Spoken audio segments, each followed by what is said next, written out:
20 से बारी अब आज के ऑल इंपॉर्टेंट मुनाफे की तैयारी की। ऑल इंपॉर्टेंट इसीलिए सामने खड़ी है बड़ी वाली मंथली एक्सपायरी, और उस एक्सपायरी से पहले थोड़ा सा वो थर्सडे के रिकॉर्ड उच्चतम स्तरों को छूते छूते उसके बाद से मामला थोड़ा गड़बड़ा रहा है। इवन कल का इंटरडे सेशन स्क्रीन्स पर आएगा, पता नहीं क्या हो रहा है। फाइनल आवर ऑफ ट्रेड में नर्वस ही आ जा रहे हैं भारतीय बाजार। कल भी अच्छा खासा एकदम से करेक्टिव मूव आ गया। भाई साहब वेलकम बैक, गुड मॉर्निंग आपको। और अपफ्रंट ये जो पिछले 2 दिनों से थोड़ा बहुत मामला गड़बड़ा रहा है, ये कल भी अचानक जो दबाव आया, ये सिर्फ एक्सपायरी रिलेटेड मूव समझूं, ये थोड़ी दिक्कत बढ़ रही है। आप कैसे देख रहे हो? गुड मॉर्निंग आशीष।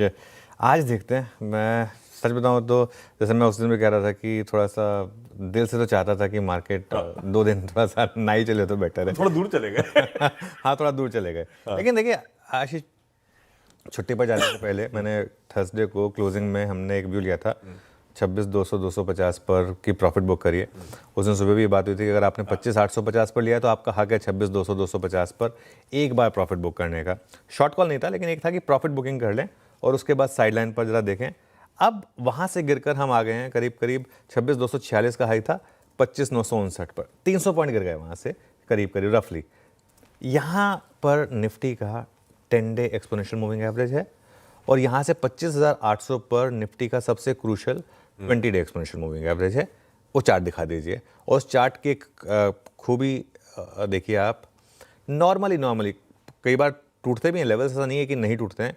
ज़्यादातर अगर आपने 10 और 20 के बीच में अगर आपने लिया और 20 डेमा के आसपास का एक स्टॉप लॉस लगाया है, नॉर्मली वो ट्रेड एक अच्छी रिस्क रिवॉर्ड वाली ट्रेड होती है। हाँ, बीच बीच में कभी टूटता भी है, ऐसा नहीं है, लेकिन मोर ऑफन देन नॉट वो एक जोन जो होता है ना, वहाँ पर रिस्क रिवॉर्ड आपके फेवर में आ जाता है। और आमतौर पर एक ट्रेंडिंग मार्केट में हमारी एक फिलॉसफी होती है कि आप 10 डे एक्सपोनेंशियल मूविंग एवरेज पर लीजिए और 20 डे एक्सपोनेंशियल मूविंग एवरेज का एक स्टॉप लॉस लगा दीजिए। तो मौजूदा स्तर पर बेसिकली क्योंकि हम 10 डेमा पर हैं, यहाँ पर आप बाय करें और 25,800 का एक स्ट्रिक्ट स्टॉप लॉस लगा दें।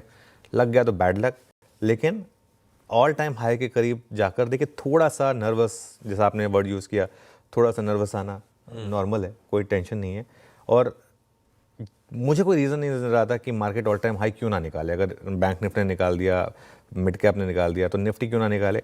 आई थिंक निफ्टी के लिए भी हो सकता है कि इस बार आप निकालें, लेकिन रिस्क रिवॉर्ड आपके फेवर में। यहाँ से अगर हम अज्यूम करेंगे गिफ्ट निफ्टी सही है और आप फ्लैट खोलते हैं 25,950 पर अगर आप हैं, 25,800 का अगर आपका एक स्ट्रिक्ट स्टॉप लॉस है 150 पॉइंट का, तो 150 पॉइंट का आपका स्टॉप लॉस और चलने को 400 पॉइंट चल सकते हैं आप यहाँ से।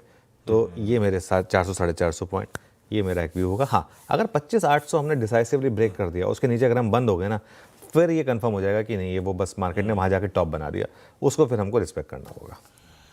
परफेक्ट है, ये है भाई अपफ्रंट बढ़िया सी कमेंट्री। आज की एक्सपायरी से पहले जो समीकरण बैठे थे बाजार के, उसको समझने की जरूरत थी। डिटेल में सारा यहाँ से रणनीति, थीम, स्टॉक्स, आज एक्सपायरी के रिलेटेड सारी बातचीत सब होगा।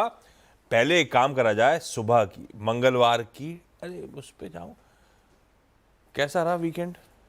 वीकेंड अच्छा था, दोस्तों के साथ था थोड़ा सा, और नेटवर्क से दूर और एकदम नेचर के साथ, तो अच्छा।